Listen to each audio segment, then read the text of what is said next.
Shaukat, let's start with the first news category of tonight, which is for the best non-linear editor news. ऐं best non linear editor news जे लाइ nominations आहिनि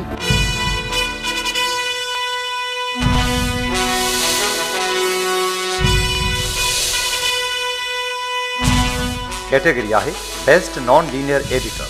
नॉमिनीस आहिनि Noor Maksi,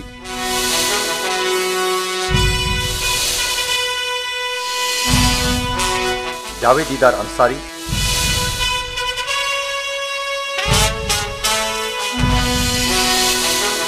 Iftikhar Ahmed Lashari.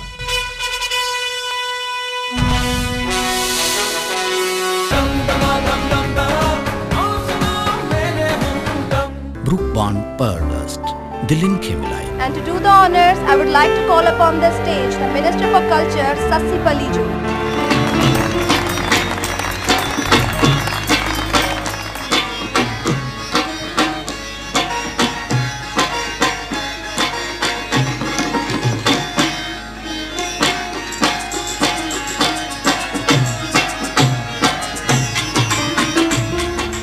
Award हासिल कंदड़ खुशनसीब editor documentary line Javed Didar Ansari. Javed Didar Ansari, big hand for Javed Didar Ansari.